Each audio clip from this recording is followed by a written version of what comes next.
Max weber जो कि एक बहुत ही ज़्यादा इन्फ्लुएंशियल फिगर समझे जाते हैं सोशियोलॉजिकल थ्योरी में और उनका जो ऑफ कोर्स एक हम कह सकते हैं पोजीशन है वो हर पर्सपेक्टिव में आपको दिखने को मिलेगी।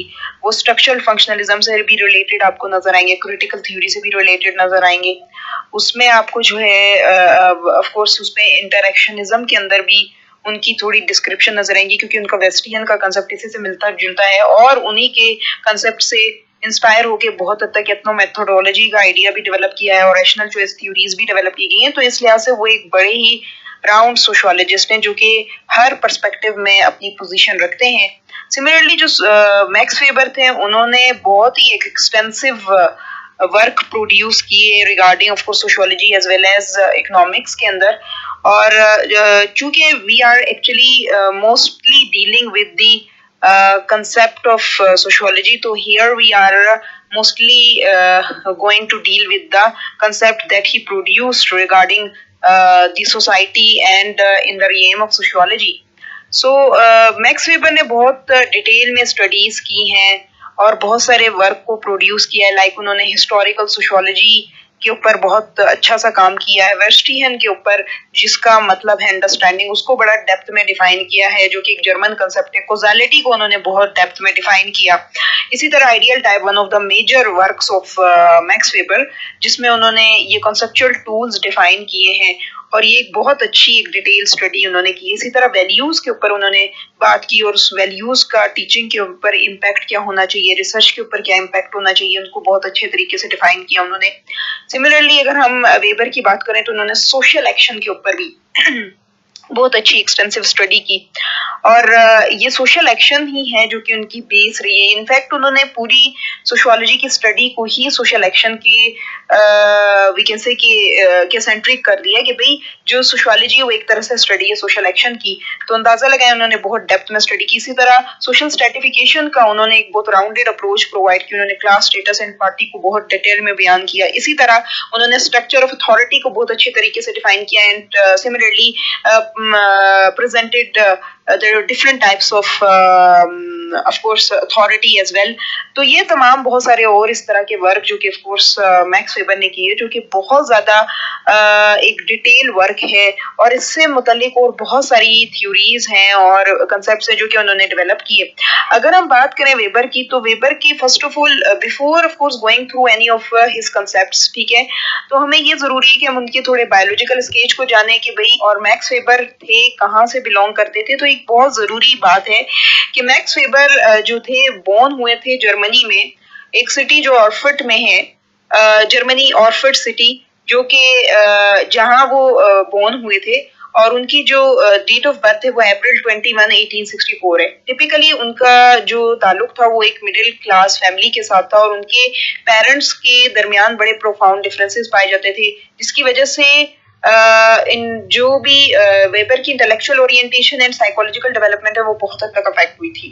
अगर हम बात करें इनके फादर की, तो वो एक ब्यूरोक्रेटिक ब्यूरोक्रेट थे और स्पेसिफिकली उनकी पॉलिटिकल पोजीशन थी बड़ी इंपॉर्टेंट। वो मटेरियलिस्टिक नेचर के थे और ज्यादा वर्ल्डली प्लेजर या अर्थी प्लेजर्स को इंपॉर्टेंस देते थे और अदर वर्ल्डली अफेयर्स को बिल्कुल कंसीडर नहीं करते थे। लेकिन अगर हम उनका कंपैरिजन उनकी वाइफ से करें, यानी कि वेबर की मदर से, तो वो बड़ी एक डिवोट कैल्विनिस्ट थी और वो एस्थेटिक लाइफ को गुजारना पसंद करती थी और कभी भी उन्होंने अर्थी प्लेजर्स को इंपॉर्टेंस नहीं दी थी। हमेशा जो है उनका अदर वर्ल्डली अफेयर्स ही से ताल्लुक रहता था और वो हमेशा ये कोशिश करती थी कि मैं वर्ल्ड में अच्छे से अच्छे काम करूं। तो ये दोनों के जो डिफरेंसेस थे वो प्रोफाउंड इम्पैक्ट लेकर आए अपॉन भी कह सके वेबर, क्योंकि जाहिर है ये डिफरेंसेस जो ओरिएंटेशंस थी पेरेंट्स की उससे बहुत सारे मैरिटल टेंशंस क्रिएट होने लग गए थे, जिसकी वजह से वेबर बहुत ज्यादा अफेक्ट होने लग गए थे और इसने बहुत ज्यादा डीपली इफेक्ट किया था वेबर की साइकी को। जाहिर है वेबर के लिए इम्पॉसिबल था कि वो दोनों की आइडियोलॉजी को इम्यूलेट करें। तो फर्स्ट ऑफ ऑल तो उन्होंने अपने फादर की आइडियोलॉजी को ही चूज किया, बट लेटर ऑन वो जो है क्लोजर होने लग गए अपनी मदर की आइडियोलॉजी की तरफ।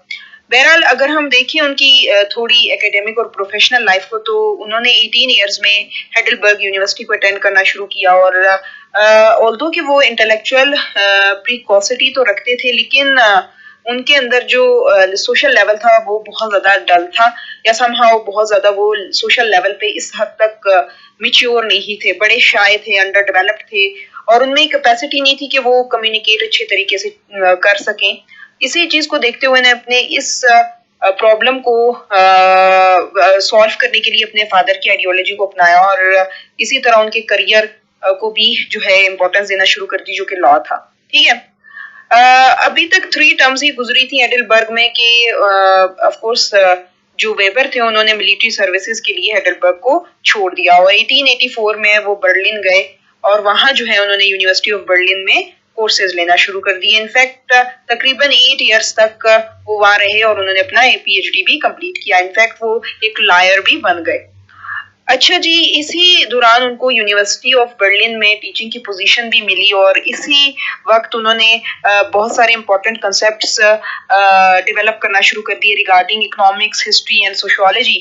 और ये जो 8 इयर्स थे उनकी स्टडी के, जब तक वो पीएचडी कर रहे थे, तो वो मुकम्मल तौर पर अपने फादर पे फाइनेंशियली डिपेंड करते थे, जिसकी वजह से उन्हें अपना बहुत बुरा लगता था। इनफैक्ट वो बड़ी उनके लिए लूथसम वैकेंसी की सिचुएशन थी कि स्टिल वो अपने फादर पे डिपेंड करते हैं, और यही वक्त था जब उन्होंने अपनी मदर की आइडियोलॉजी को अपनाना शुरू कर दिया, और वो असेटिक लाइफ की तरफ मूव होने लग गए, और एक बहुत ही डिसिप्लिन लाइफ को प्रैक्टिस करने लग गए। वो रिजिड वर्क डिसिप्लिन को इम्पोर्टेंस देने लग गए, और इसी रिजिड वर्क डिसिप्लिन की वजह से उनको वर्कaholic का एक वी कैन से कि टाइटल दिया गया, यानी कि एक ऐसा पर्सन जो कि एक्सेसिवली हार्ड वर्क करता है लॉन्ग आवर्स के लिए। तो यही उनकी मेहनत थी, हम कह सकते हैं, जो विलिंगनेस थी और डेडिकेशन थी, कि उनको जो 1896 में प्रोफेसरशिप की पोजीशन मिली within university of Heidelberg. और उस वक्त उनका जो करियर था बहुत ज्यादा जो है क्या नाम है ब्लूसमिंग था।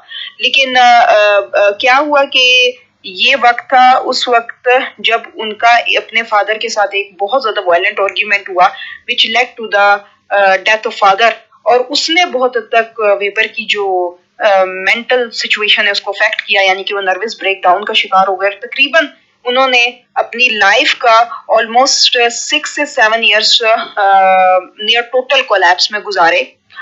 लेकिन 1903 में उनकी कुछ इंटेलेक्चुअल पावर रिटर्न होने लग गई, और इस तरह से उन्होंने 1904 एंड 1905 में अपना सबसे इम्पोर्टेंट वर्क प्रोड्यूस किया, जिसको Protestant ethic and spirit of capitalism कहते हैं।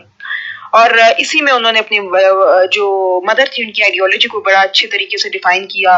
ऑल्दो कि वो पर्सनली कुछ रिलीजियस तो नहीं थे, लेकिन उन्होंने बहुत ज्यादा एक डाइवर्स स्टडी की रिलीजन के ऊपर। फिर उनकी ऑल्दो की जो साइकोलॉजिकल प्रॉब्लम्स थी वो खत्म तो नहीं हुई, क्योंकि जाहिर है ये ऐसी प्रॉब्लम्स थी जो कि उनको बहुत ज्यादा अफेक्ट कर रही थी, लेकिन स्टिल उन्होंने अपनी जो है हम कह सकते हैं पोजीशन को बरकरार रखा, और जो है वर्ल्ड रिलीजन्स को भी स्टडी किया, जिसमें चाइना के रिलीजन को, इंडिया के रिलीजन को, इवन जो है एंशिएंट जुडाइज्म को भी डिटेल में स्टडी किया। बिफोर ऑफ कोर्स डेथ, यानी कि जब उनकी डेथ जून 14 1920 होने से पहले उन्होंने एक बहुत एक्सपेंसिव स्टडी की थी इकोनॉमी एक सोसाइटी के ऊपर, जिसमें उन्होंने इकोनॉमी के जो इंस्टीट्यूशन है सोसाइटी के उसको बड़े डेप्थ में डील किया, और बड़ी एक वी कैन से कि एक डिटेल स्टडी डेवलप की। लेकिन जब उनकी डेथ हो गई तब जाके 1921 में इसको पब्लिश किया गया। बहरहाल बहुत ज्यादा और भी वर्क किए, जिस तरह से पहले भी मैंने वीडियो के शुरू में मेंशन कर दी ये चीजें। इसी तरह उन्होंने बहुत सारी नंबर ऑफ अदर एक्टिविटीज भी की, जस्ट लाइक वे हम कह सकते हैं कि जर्मन सोशियोलॉजिकल सोसाइटी को भी उन्होंने फाउंड किया इन 1910 में। और उनका जो होम था वो एक तरह से सेंटर था बहुत सारे इंटेलेक्चुअल्स का, उसमें George Simmel, Robert Michels and Alfred of course Weber ने बहुत हद तक इंटेलेक्चुअल वी कैन से के पाथ को अपने डेवलप किया। लिहाजा उनकी जो वी कैन से बहुत सारे वर्क थे जो कि वेबर ने किए, और वो पॉलिटिकली भी बहुत ज्यादा एक्टिव रहे अपनी लाइफ में। तो ये वेबर का एक बहुत ज्यादा एक एक्सटेंसिव वर्क था, ऑल्दो कि उनकी पर्सनल लाइफ में बहुत सारी टेंशन्स थी, लेकिन उन्होंने अपने लिए एक मार्ग डेवलप किया, और वाकई जो है वो एक मेजर सोशियोलॉजिस्ट के तौर पर इमर्ज हुए, और उन्होंने मेजर सोशियोलॉजिकल थ्योरीज को डेवलप किया। That's it. ये थी वेबर की जो बायोग्राफी हम लोगों ने बताई कि किस तरह से वेबर जो है की लाइफ थी और क्या क्या उन्होंने वर्क किए।